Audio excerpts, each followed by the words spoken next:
यीशु ने प्रेरितों को नियुक्त कर दिया ताकि वो यीशु के साथ रहे, और यीशु ने मुझे और आपको नियुक्त कर दिया ताकि हम पवित्र आत्मा के साथ रहें।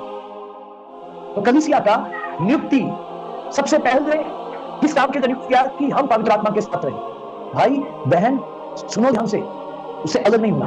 आपकी नियुक्ति इसलिए किया गया ताकि आप पवित्र आत्मा के साथ रहें। जिस दिन आप उस भीड़ से अलग हो गए, यीशु भी बेचैन हो जाएगा, यीशु के सेवक भी बेचैन हो जाएंगे, वो आपको ढूंढेंगे, आपको आवाज देंगे, आपको पुकारते रहेंगे। जब तक तू वापस झुंड में ना आ जाए, जब तक तू मिल ना जाए यीशु और यीशु के सेवक जो हैं यहाँ के झुंड के, वो रखवाले नहीं तो झुंड के अगवे तुझे पुकारते रहेंगे बेटी, तुझे पुकारते रहेंगे बेटे, क्योंकि तेरा नियुक्ति हुआ था कि तू उसके साथ रहे। तो इसलिए आज सबसे पहले चर्च के बारे में हम सीखेंगे। चर्च क्या है? चर्च एक यूनानी शब्द एक्लीसिया से मिलता है।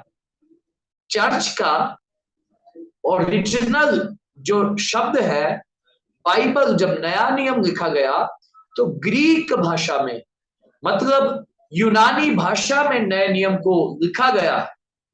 और यूनानी भाषा में चर्च के स्थान पर या कलीसिया के स्थान पर क्या नाम लिखा गया था?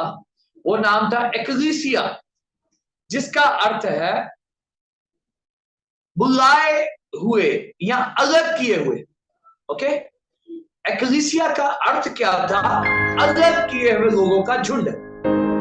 ओके, एक्लीसिया का अर्थ क्या था? मैं एक बार फिर से बोलता हूं, जो कहीं से निकाल कर एक अलग कर किया गया झुंड है, उसको बोलते हैं एक्लीसिया। ठीक है जी, प्रभु आशीष दे। एक्लीसिया का क्या अर्थ है मैं बार बार बता रहा हूं ताकि आप समझ लो। इस शब्द का अर्थ है, चर्च शब्द का अर्थ है एक भीड़ में से कुछ लोगों को अलग किया जाना, वो है एक्लीसिया या चर्च। आमीन। ओके, आप मेरे साथ निकाल सकते हैं मत्ती चैप्टर 16, मत्ती चैप्टर 16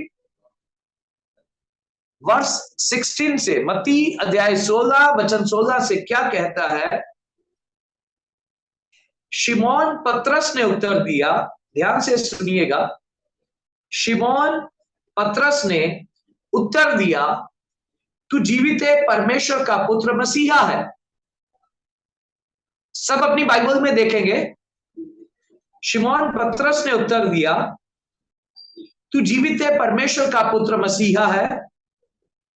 यीशु ने उससे कहा, हे शिमोन योना के पुत्र, तू धन्य है, क्योंकि लहू और मांस ने नहीं परंतु मेरे पिता ने जो स्वर्ग में है ये बात तुझ पर प्रकट की है। ओके, और मैं भी तुझसे कहता हूं कि तू पतरस है, और मैं इस पत्थर पर अपनी कलीसिया बनाऊंगा, और अधोलोक के फाटक इस पे प्रबल ना होंगे। यहां पर यीशु मसीह कलीसिया बनाने की बात कर रहे हैं। यीशु मसीह एक्लीसिया की बात कर रहे हैं। यीशु मसीह चर्च की बात कर रहे हैं। यीशु मसीह कह रहे हैं पतरस नामक पत्थर पर, मतलब पतरस को कहा मैं इस पत्थर पर अपनी कलीसिया बनाऊंगा, अपना चर्च बनाऊंगा। इसका मतलब क्या है? अच्छे से समझिएगा, कल मैं आपसे जवाब पूछूंगा।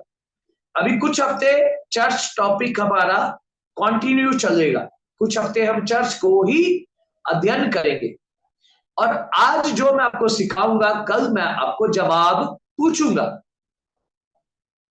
ओके, कलीसिया का अर्थ क्या है? ग्रीक शब्द एक्लीसिया, जिसका अर्थ था अलग करना, चुन लेना। एक भीड़ से अलग किए गए झुंड को एक्लीसिया कहा जाता है। यीशु ने पतरस को कहा मैं कलीसिया बनाऊंगा। यीशु ने क्या कहा पतरस को? मैं कलीसिया बनाऊंगा। किस पे? पतरस पे।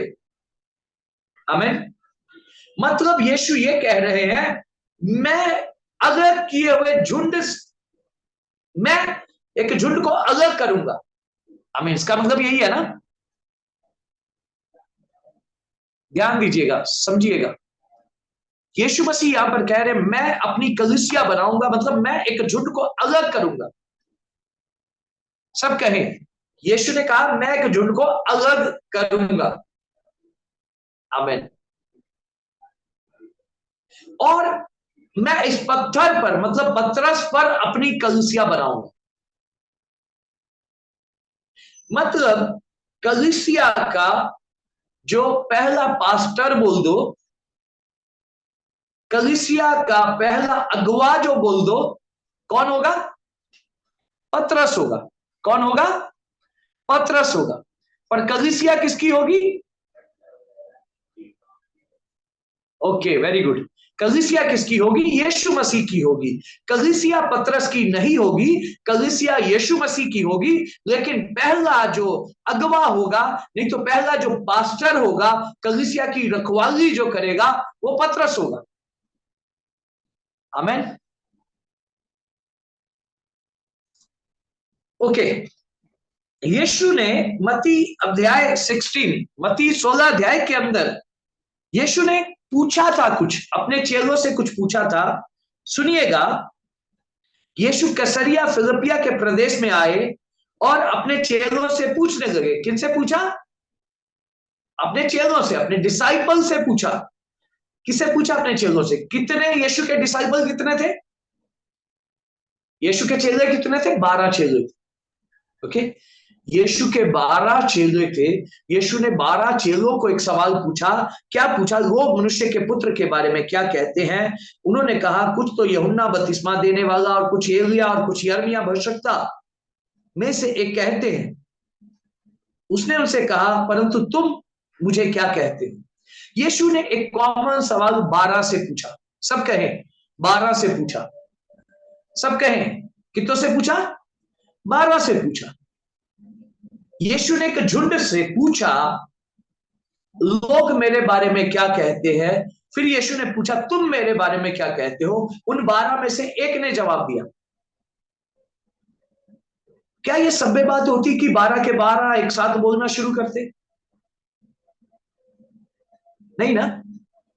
सभ्यता क्या होती है? तरीका क्या होता है? एक बोल रहा है तो दूसरा चुप रहेगा। तो सबसे पहले पतरस बोलना शुरू किया। पतरस ने कहा तू जीवित परमेश्वर का पुत्र मसीहा है। जब पतरस ने सबसे पहले कहा तो यीशु ने कहा मैं इस पत्थर पर अपनी कलीसिया बनाऊंगा। तो इसका मतलब 11 चुने हुए नहीं थे क्या? 11 वो 11 चर्च नहीं थे क्या? 11 वो जो 11 थे, बाकी 11 से पतरस को छोड़ के बाकी 11 जो थे, क्या वो कलीसिया नहीं थे? अब सर हिला के मुझे जवाब दे सकते हैं, वो चर्च थे या नहीं थे? वो चर्च थे या नहीं थे? ओके, चर्च क्या है? बिल्डिंग नहीं है, चर्च इमारत नहीं है, चर्च चुने हुए लोगों का झुंड है। क्या वो 12 चुने हुए नहीं थे? क्या केवल पतरस चुना हुआ था? नहीं, वो 12 चुने हुए थे, लेकिन 12 में से एक ने जवाब दिया और यीशु ने कहा मैं इस पत्थर पर, नहीं तो पतरस को अगुवाई दूंगा कि वो मेरी कलीसिया को देखभाल करे, नहीं तो मेरी कलीसिया की अगुवाई करे। आपको पता है वो 12 कौन थे? आप मेरे साथ निकाल सकते हैं, से पढ़ता हूं, आप सभी अपनी बाइबल में देखना। मरकुस 3 अध्याय 13 वचन से। फिर वह पहाड़ पर चढ़ गया और जिन्हें वह चाहता था, क्या लिखा है? जिन्हें वह चाहता था। इसको अंडरलाइन करिएगा, जो अंडरलाइन अपनी बाइबल में इसको अंडरलाइन करिएगा। जिसे वह चाहता था। अभी यीशु क्या बनाने वाले हैं? चर्च बनाने वाले हैं। और चर्च किसके द्वारा बनाएंगे? जिनको वह चाहता है। ओके, समझ गए? जिन्हें वो चाहता था उन्हें अपने पास बुलाया और वह उसके पास आए। जिसे वह चाहता था उन्हें अपने पास बुलाया और वह उसके पास आए। तब उसने 12 पुरुषों को नियुक्त किया। क्या किया? नियुक्त किया। अंडरलाइन करिएगा 2-3 बातों को, बाद में मैं इसको डिटेल में आपको समझाऊंगा। पहली बात क्या अंडरलाइन करनी? जिसे वह चाहता था अपने पास बुलाया, पास बुलाना अंडरलाइन करिएगा। वह पास आए, इसको भी अंडरलाइन करिएगा। और 12 पुरुष, इसको भी अंडरलाइन करिए। और नियुक्त किया, अंडरलाइन करिएगा। ओके, उसके बाद आप आ जाइए 16 वर्ष में, वचन 16। उन 12 के नाम यहां पर हम देख सकते हैं। आप कल जब बाइबल स्टडी के लिए आएंगे तो इन नाम को याद करके आना है। ये 12 नाम आपको बिना बाइबल खोले हुए आपको बताने हैं। पहला शिमोन, जिसका नाम उसने पतरस रखा। दूसरा है जब्दी का पुत्र याकूब। तीसरा है याकूब का भाई यूहन्ना, जिसको उसने बुआ सिंह अर्थात गर्जन का पुत्र रखा। चौथा है इंद्रियास। पांचवा है फिलिपुस। छठा है बरतुल्मई। सातवां है मत्ती। आठवां है थोमा। नौवां है हल्फाई का पुत्र याकूब। और 10वां है तैदे और शिमोन कननी। 11वां है शिमोन कननी और 12वां है यहूदा इस्करियोती। ये 12 को उसने चुना था। क्या किया था? 12 को चुना था। ये 12 को उसने अलग किया था। आपको पता है ना, ये 12 को उसने क्या किया था? अलग किया था। ये 12 उसकी कलीसिया थे। आमीन। ये 12 यीशु की कलीसिया है। ओके, यीशु का कलीसिया बोल सकते हैं इनको। यीशु के चेले थे, पर ये 12 यीशु के चुने हुए थे। ये कलीसिया थे।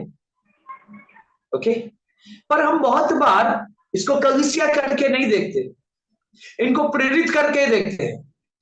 अभी शायद कुछ लोग बात सुनेंगे तो कहेंगे ये तो चर्च नहीं थे, इन्होंने चर्च को स्थापना किया। ये चर्च ही चर्च को स्थापना कर सकते हैं। जो व्यक्ति चर्च है वो चर्च की स्थापना कर सकता है। जो व्यक्ति स्वयं चर्च नहीं है, जो स्वयं चुना हुआ नहीं है, वो कैसे चुने हुए को इकट्ठा कर सकता है, उसकी देखभाल कर सकता है। हालेलुया, समझिएगा। तो ये 12 चुने हुए, 12 ये 4 फिंगर दिखाए, चार फिंगर। इसमें 12 ब्लॉक्स है, 1 2 3 4 5 6 7 8 9 10 11 12। ये 12 चुने हुए थे। आमीन। सोचो ये मसीह यीशु है, ये मसीह यीशु है। ये 12 यीशु के प्रेरित है। ओके, 12 में से एक ने क्या कहा? तू जीवित है, परमेश्वर का पुत्र मसीहा है। ओके, 12 में से एक ने कहा तू जीवित है, परमेश्वर का पुत्र मसीहा है। यीशु ने उसको कहा मैं इस पत्थर पर अपनी कलीसिया बनाऊंगा। 11 को छोड़ दिया, 11 को कैंसिल कर दिया। क्या कुछ बन सकता है? यदि ये एक फिंगर और ये एक इतना हिस्सा, कुछ बनेगा नहीं। वो 12 और यीशु मसीह मिलकर कुछ बनते हैं। आमीन, हालेलुया। मैं क्यों ये बात बता रहा हूं, समझिएगा। पतरस चुन लिया गया, बहुत अच्छी बात है। यीशु ने पतरस को अगुवाई की सेवा दे दी, बहुत अच्छी बात है। जब प्रथम कलीसिया का मेन पास्टर यीशु ने पतरस को बना दिया, बहुत अच्छी बात है। लेकिन वो 12 को और 11 को भी परमेश्वर ने चुना था। कहे, उन 11 को भी परमेश्वर ने चुना था। आमीन, प्रेज द लॉर्ड। परमेश्वर आशीष दे। आपको पता है बाद में क्या हो गया? पतरस अकेला प्रचार नहीं किया। आप मेरे साथ निकाले प्रकाशित वाक्य, प्रेरितों के काम। प्रेरितों के काम 1 अध्याय 12 वचन से ध्यान से सुनिएगा, अपनी बाइबल में देखिएगा। जब वह जैतून नामक पहाड़ से जो यरूशलेम के निकट एक सब्त के दिन की दूरी पर था, यरूशलेम को लौटे, तब वह वहां पहुंचे तो उस अटारी पर गए जहां पर कौन कौन है? पतरस। सब कहें कौन कौन है यहाँ पे? पतरस है, पतरस, यूहन्ना, यहूदा, इंद्रियास, फिलिपुस, थोमा, बरतुल्मई, मत्ती, हल्फाई का पुत्र याकूब, शिमोन, याकूब का पुत्र यहूदा। ये थे, और इनके साथ स्त्रियां भी थी। वो यीशु की माता मरियम और उसके भाई के साथ एकचित होकर प्रार्थना कर रहे थे। यीशु ने क्या कहा था? मैं अपनी कलीसिया किस पे बनाऊंगा? पतरस पे। अब यीशु का स्वर्गारोहण हो गया, उसके बाद पतरस अकेला काम नहीं कर रहा, ये 11 पतरस के साथ थे और कुछ बहनें भी उनके साथ जुड़ गई। आमीन। ओके, उसके बाद आप आ जाओ प्रेरितों के काम,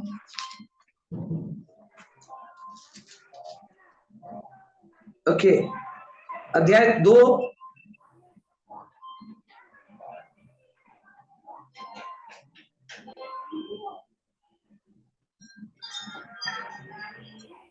प्रेरितों के काम अध्याय 2 37 वचन।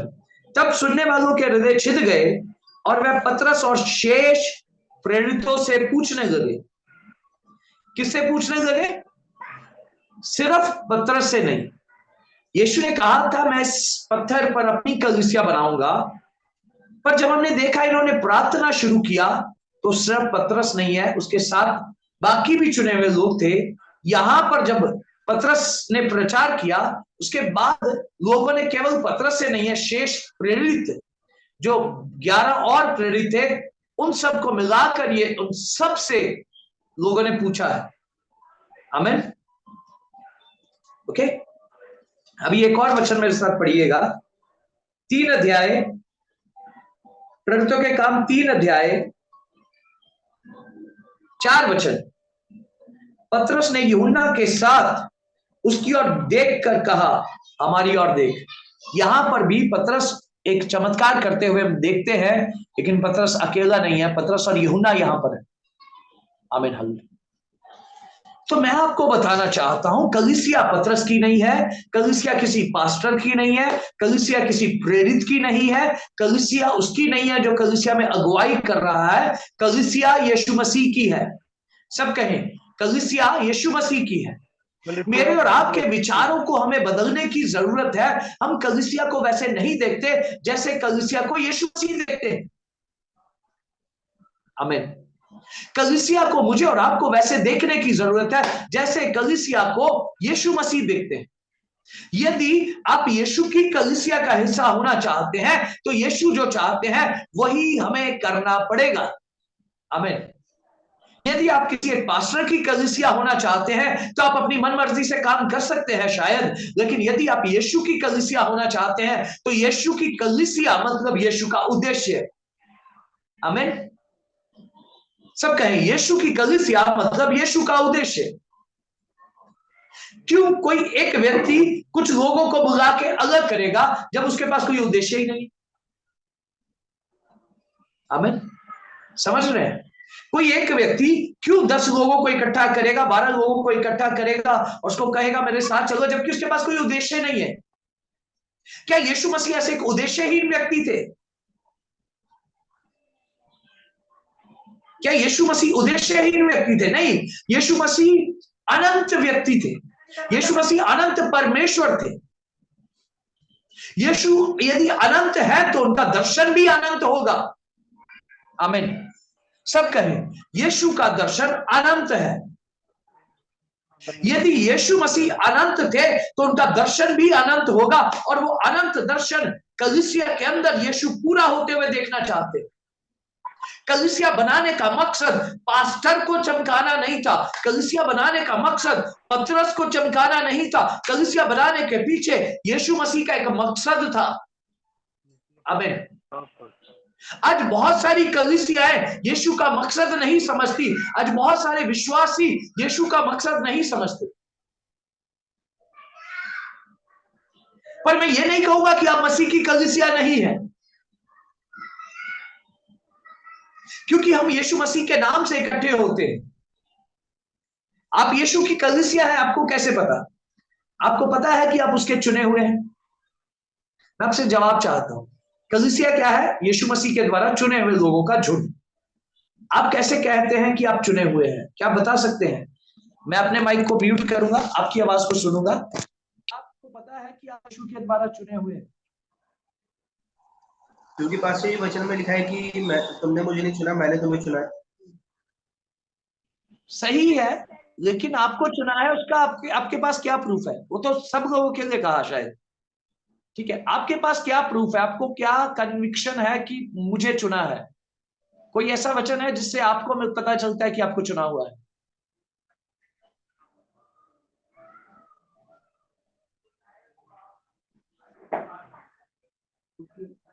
बाकी भी चाहे गलत जवाब दें, कोई बात नहीं, लेकिन आप जवाब दें। आपको कैसे पता है कि यीशु मसीह ने आपको चुना है एक चर्च होने के नाते?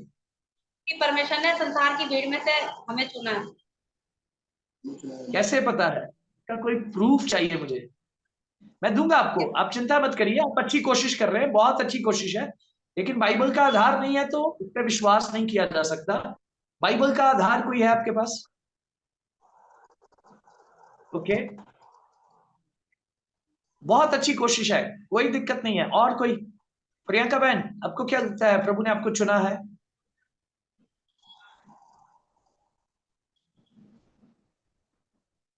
इशू जी सुना तो है, लेकिन मतलब कोई प्रूफ ऐसे नहीं पता। ओके, ओके, ठीक है। अच्छा, एक सिंपल सवाल पूछता हूँ, एक और सवाल पूछता हूँ, साधारण सवाल पूछता हूँ। क्या आपके मन में विश्वास है? सच बोलिएगा, क्या आपके मन में लगता है कि प्रभु ने मुझे चुना है? मन में लगता है कि प्रभु ने आपको चुना है? जी okay, okay, very good, very good. Okay, अच्छी बात है, आपको मन में विश्वास है। ये एक बड़ा चिन्ह है, एक बड़ा चिन्ह है कि प्रभु ने आपको चुना है। लेकिन मैं प्रूफ देता हूँ, ओके, प्रूफ देता हूँ कि प्रभु ने आपको चुना है, आप संतुष्ट हो जाएंगे। पर ध्यान नहीं दिया, मैंने आपको पढ़वाया, अभी आपने बाइबल के अंदर से पढ़ा है और आपने ध्यान नहीं दिया। 13 वचन। फिर मैं पहाड़ पर चढ़ गया और जिन्हें मैं चाहता था उन्हें अपने पास बुलाया। तो प्रिंस भाई रुको, रुको। जिसे मैं क्या करता था? चाहता था। मतलब किनको चाहता है? जो चुने हुए हैं। ओके, चाहता था, क्या चाहता था? एक एक शब्द पढ़िएगा।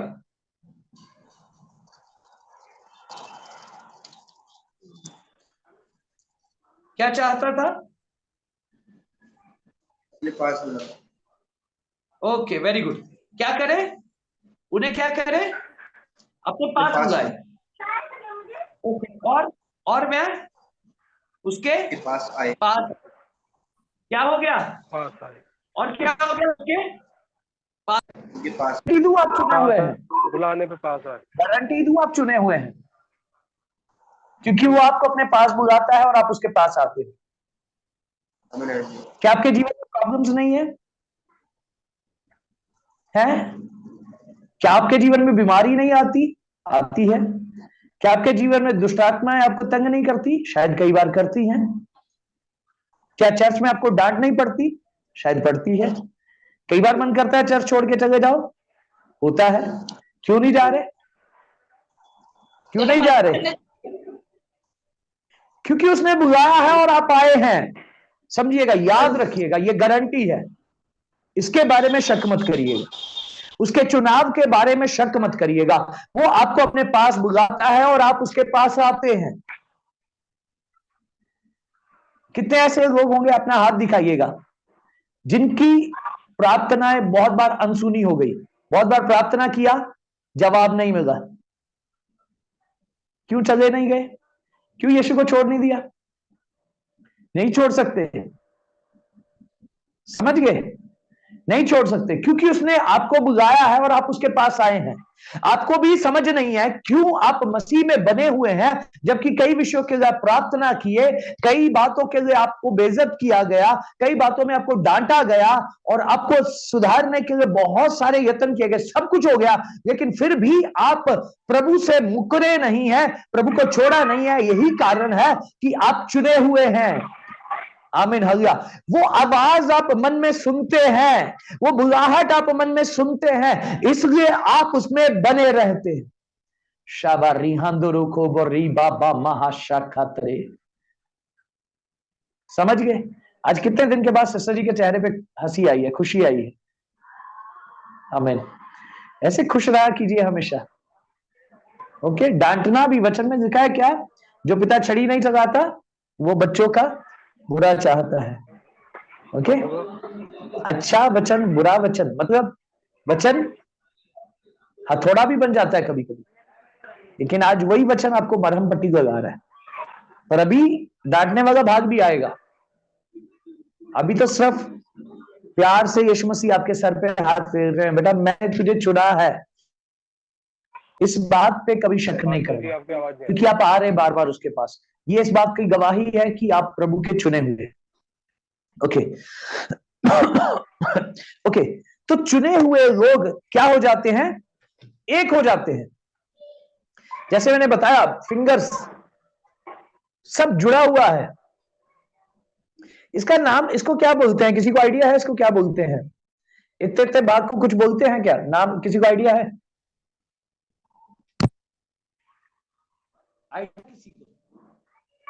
इसका नाम कभी सुना नहीं है, मैंने कभी नहीं सुना। इतने से बात को क्या कहेंगे, है नहीं? कभी नहीं सुना ना, कभी नहीं सुना। कोई अपने मन से कुछ बोल दे तो बोल दे, पर ये जो है यहाँ पे निशान बने हुए, इतने इतने बात को क्या कहेंगे, कभी नाम सुना ही नहीं। क्यों? क्योंकि एक फिंगर है, इसको क्या कहेंगे? फिंगर। फिंगर, ये बात टूट वाला बात नहीं है इसमें, ये पूरा एक मिला के एक फिंगर है। ये 4 फिंगर है, ये एक मुट्ठी है, ये पूरा हाथ है। कलीसिया भी ऐसे ही है, 1 2 3 4, सेपरेशन नहीं है। आमीन। जिसको यीशु ने चुना है उनके अंदर सेपरेशन नहीं है, they are joint together, they are joint together, वो जुड़े हुए हैं। मैं, अजीत भाई, प्रियंका बहन, सिस्टर जी, और प्रिंस भाई, बबीता बहन, ईशु, गीतांजलि, हम सब जुड़े हुए हैं। मैं बीच में एक पॉइंट बोलना चाहता हूं, गीतांजलि उसके पापा के लिए दुआओं में याद रखिएगा, वो गांव गए हैं। आज वो 10 साढ़े 10 बजे तक पटना पहुंच जाएंगे। नाइट में पटना स्टेशन पे ही वो वेट करेंगे कल सुबह की ट्रेन के लिए, अपने गांव जाने के लिए। दुआओं में याद रखिएगा। ओके, सो मैं क्या बता रहा हूं, church is always joint together, nobody can separate them, कोई भी उन्हें अलग नहीं कर सकता। But there is someone who lead the church, लेकिन कोई एक है जो उसके अंदर अगुवाई कर रहा है। आमीन। हम में से कोई एक है जो अगुवाई कर रहा है, लेकिन चर्च उसका नहीं है। ये सब बातें कल मैं आपसे पूछूंगा। हम सब एक ही के द्वारा बुलाए गए, यीशु मसीह ने हमें चुना, हमें अलग किया, और अलग करके यीशु ने हम में से किसी एक को सबसे पहले चुन लिया कि वो कलीसिया को बनाने में यीशु की सहायता करे। ओके, इसका मतलब यह नहीं है कि कलीसिया मेरा है, इसका मतलब यह नहीं है कि कलीसिया एक पास्टर का है। कलीसिया हर एक चुने हुए व्यक्तियों से बनेगा। आमीन। और जो अभी आपने पढ़ा, मरकुस 3 अध्याय 13 वचन जो आपने पढ़ा, ओके, उसमें और क्या लिखा है? 14 वचन में ऐसा लिखा है, तब उसने 12 पुरुषों को नियुक्त कर दिया। ही अपॉइंट, उसने नियुक्त किया, कहे नियुक्त किया, कहे नियुक्त किया। उसने 12 को नियुक्त किया। पतरस को बोला मैं इस पत्थर पर अपनी कलीसिया बनाऊंगा, लेकिन उन 12 को कुछ कुछ काम के लिए नियुक्त कर दिया। यीशु ने बाइबल के अंदर, ओके, यीशु के सुसमाचारों के अंदर यीशु ने नहीं बताया कौन किस काम के लिए नियुक्त किया गया, पर बाद में इनके जीवन से हम देखते हैं कि ये प्रेरित के रूप में नियुक्त किए गए, ये कलीसियाओं को स्थापना करने वालों के रूप में नियुक्त किए गए। ओके, नियुक्त कर दिया। आगे सुनिएगा कि वह उसके साथ रहे और वह उन्हें भेजे कि वह प्रचार करे। किस काम के लिए नियुक्त किया? सबसे पहले किस काम के लिए नियुक्त किया? किस काम के लिए नियुक्त किया? कि वो यीशु के साथ रहे। अभी यीशु स्वर्गारोहण हो गया। प्रेरितों के यूहन्ना की किताब 14 अध्याय में यीशु ने कहा मैं अपना पवित्र आत्मा भेजूंगा जो हूबहू यीशु के जैसा होगा। आमीन। पवित्र आत्मा हूबहू यीशु के समान है। अब यीशु ने प्रेरितों को नियुक्त कर दिया ताकि वो यीशु के साथ रहे, और यीशु ने मुझे और आपको नियुक्त कर दिया ताकि हम पवित्र आत्मा के साथ रहें। तो कलीसिया का नियुक्ति सबसे पहले किस काम के लिए नियुक्त किया कि हम पवित्र आत्मा के साथ रहें। किस काम के लिए नियुक्त कर दिया कि हम पवित्र आत्मा के साथ रहें। यीशु ने एक दृष्टांत दिया, किसी एक चरवाहे के पास 100 भेड़ें थी, 99 को उसने क्या किया, इकट्ठा किया, लेकिन एक खो गई, 100 में से एक खो गई।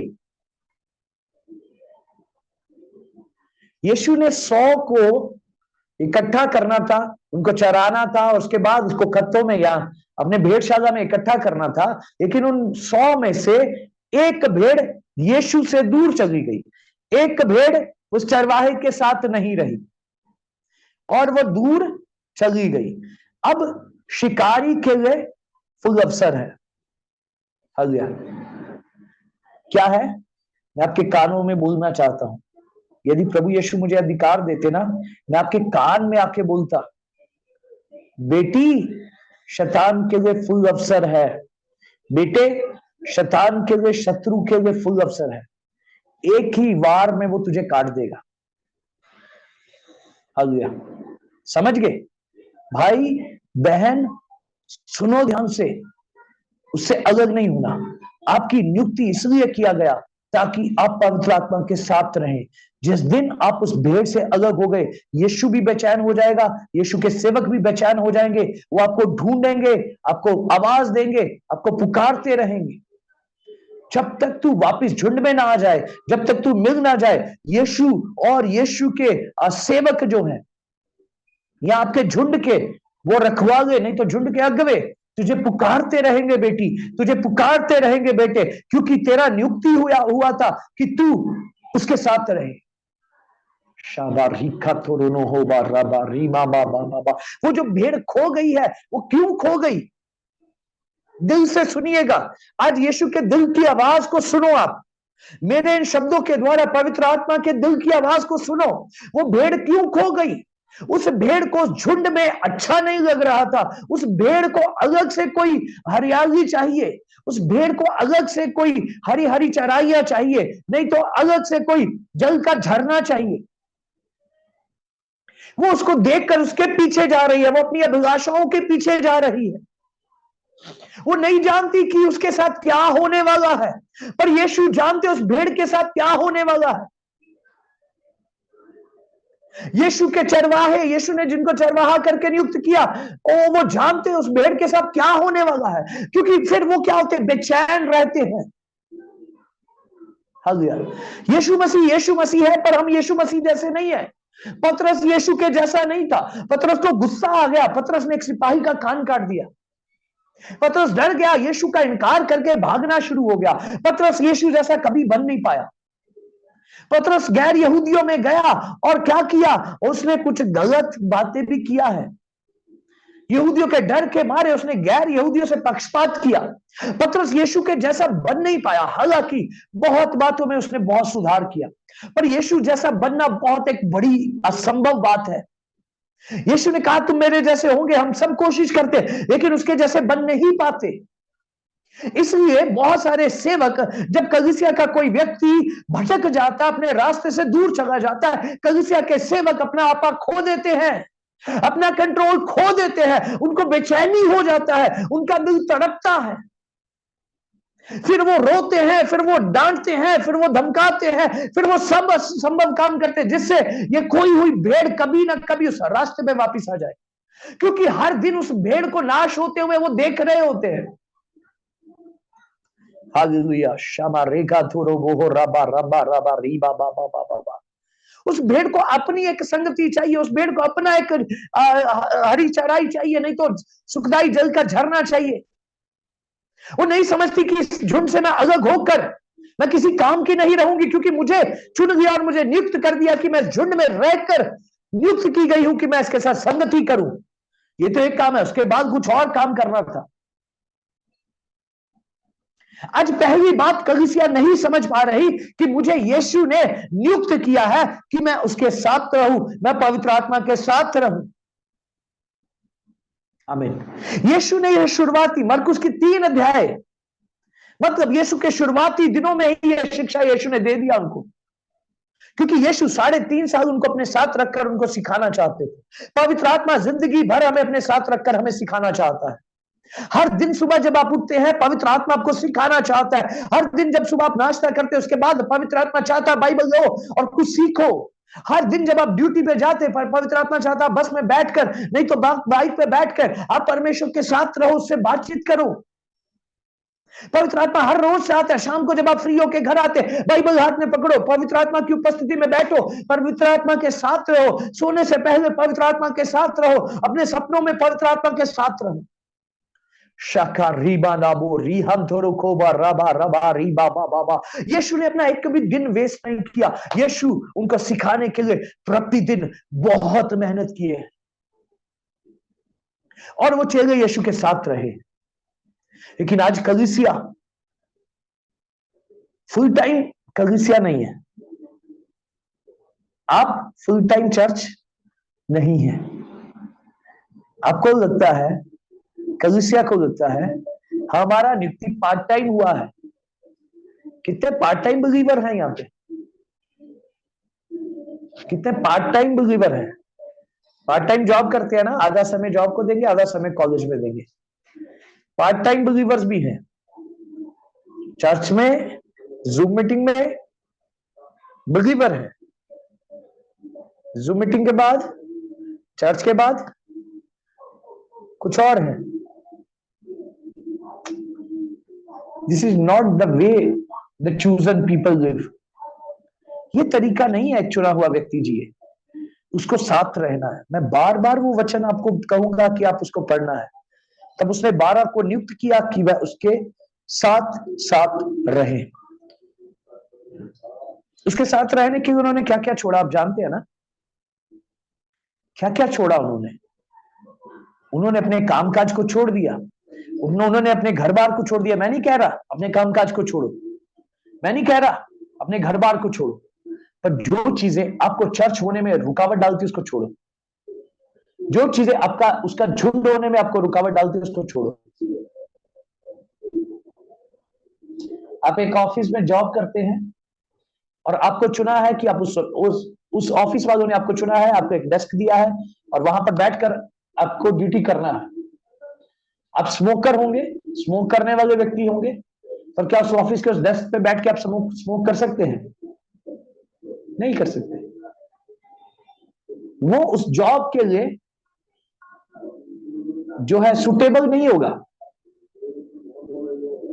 आपको चुना है वहां पर बैठ के काम करना, ना कि वहां पर बैठ के बीड़ी पीना, सिगरेट पीना।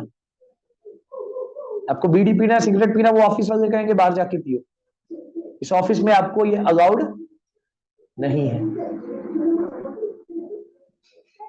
गंदी सोसाइटी, गंदे काम, फोन पे गंदे कंटेंट, झूठ, धोखा, चुगली, पाप, बुराई, ये अलाउड नहीं है। चुने हुए लोगों को ये अलाउड नहीं है। आप उसके साथ साथ रह के ये काम कर ही नहीं सकते। कैसे कर सकते हैं? कर सकते हैं क्या? ये नहीं हो सकता। आप उसके घर को अशुद्ध नहीं कर सकते, आप उसके घर को अशुद्ध नहीं कर सकते। तो आपको क्या करना है? सबसे पहले ये समझना कि मैं गारंटी आप चुने हुए हो, आप इसमें जा रहे हैं, अपनी बुलेट में स्टैंड करो। वचन में लिखा है शैतान क्या करना चाहता है? चुने हुओं को भी भरमा दे, ऐसा वो करना चाहता है। चुने हुओं को भरमा दे। यहूदा स्कृतियों को उसने भरमा दिया। इससे पहले कि वो भरमा दे, इससे पहले कि आप उस झुंड से अलग होकर, उस एक भेड़ के समान उससे अलग होकर कई शिकारी के हाथ में फंस जाए, उसके साथ साथ रहे, पवित्र आत्मा के साथ साथ रहे। This is your training period. You have to do some great work for God. You have to do some mighty work for God. You have some specific calling. You have some specific designation in the church. Church के अंदर, कलीसिया के अंदर आपका एक नियुक्त स्थान है। कलीसिया के अंदर आपका एक नियुक्त पोजीशन है। इससे पहले कि आप उस पोजीशन पे जाएं, you are in the training, आप एक प्रशिक्षण में हैं जिसमें यीशु मसीह चाहते हैं आप पवित्र आत्मा के साथ साथ रहें और उससे सीखें, जिसमें परमेश्वर चाहते हैं आप परमेश्वर के अगुओं के, पतरस के या पतरस के बाद जो प्रेरित है उनके साथ साथ रहें और उनसे सीखें। आमीन। आज कलीसिया के बारे में जो मैंने आपको बताया, इस संदेश को मैं यहाँ पे खत्म करने जा रहा हूँ, क्योंकि इससे ज्यादा होगा तो माइंड से ऊपर हो जाएगा। पर आप इन बातों को याद रखना। कल हम और चर्च के बारे में पढ़ेंगे। जैसे अजीत भाई का परिवार नया है, शायद मैं बहुत धन्यवाद करता हूँ, अच्छे से सुन रहे हैं, समझ रहे हैं। शायद आपको ये लगेगा कि चर्च के बारे में सुनने और समझने से मेरे जीवन में क्या फायदा होगा। मैं सच बोल रहा हूँ, ये जिस दिन आप समझ गए वास्तव में चर्च के आगे बहुत बड़ी बातें आने वाली है, और यदि आप समझ गए तो डिलीवरेंस की जरूरत नहीं है। अपने आप सारी दुष्टात्माएं, सारी वो बातें जो परमेश्वर की ओर से नहीं, आपको छोड़ के जाएंगी। हमें सामर्थ्य से भर जाएगा, क्योंकि यीशु की कलीसिया सामर्थी है। हमें मैं दोहराऊंगा एक बार फिर से, आज मैंने क्या क्या आपको समझाया। पहली बात, कलीसिया यीशु मसीह ने बनाया है, उसके पीछे यीशु मसीह का एक मकसद है। ओके, यीशु ऐसे नहीं चुना, यीशु ने एक मकसद से चुना है और अलग किया। कलीसिया में जरूर पतरस को यीशु ने चुना, लेकिन पतरस को यीशु ने नियुक्त किया कि वो कलीसिया की क्या करेगा, कलीसिया की स्थापना पतरस के द्वारा होगी, लेकिन वो बाहर का अपना अपना कुछ नियुक्ति था, अपना अपना कुछ काम था। किसी को भी यीशु ने फ्री नहीं छोड़ा, सब मिलकर कुछ करना था। ओके, दो बातें बताई। तीसरी बात मैंने बताई, कलीसिया जो है वो कैसे हमें पता चलता है कि हम कलीसिया है, क्योंकि वो हमें अपने पास बुलाता है और हम उसके पास आते हैं। ओके, और फिर चौथी बात हमने क्या किया है, जाना कि वो नियुक्त करता है, जिसको उसने चुना है उसको नियुक्त करता है। जब तक आप उसके नियुक्ति का कार्य नहीं करोगे, आपको एक खास प्रतिफल नहीं मिल पाएगा। आप ड्यूटी पर जाते हैं, जो काम आपको दिया गया आप करते नहीं है, तो उसका सैलरी आपको नहीं मिलता। फेवर तो उसका आपके ऊपर है, अनुग्रह तो है, लेकिन प्रतिफल नहीं है। आपके जीवन में प्रतिफल नहीं है, आपके जीवन में ग्रेस है, आपके जीवन में मर्सी है, लेकिन रिवॉर्ड नहीं है आपके जीवन में। रिवॉर्ड प्रतिफल तब आता है जब हम अपनी नियुक्ति के हिसाब से कामों को करते हैं। तो उसने नियुक्त किया है, पहला काम उसने क्या किया, क्यों नियुक्त किया, कि हम उसके साथ रहें। अब यीशु मसीह शारीरिक रूप में इस धरती पर नहीं है, तो उसने हमें नियुक्त किया कि हम पवित्र आत्मा के साथ रहें। एक भी दिन यदि आप पवित्र आत्मा से दूर रहते हैं, आपका जीवन डेंजर में चला जाएगा। हालेलुया। इन बातों को आप ध्यान रखें। कलीसिया के बारे में जो भी समझा उसको दोबारा स्टडी करेंगे, दोबारा समझे, अपने अंदर विश्वास को लेकर आए और इन सारी बातों में आप परिपक्व हो जाए। और यदि आप प्रभु यीशु मसीह से, पवित्र आत्मा से दूर हैं, आज रात पश्चाताप करें और जो चीजें आपको पवित्र आत्मा से दूर लेके जा रही हैं उन चीजों को छोड़ दें। ओके, प्रभु आपको आशीष दे। आइए दुआ करें।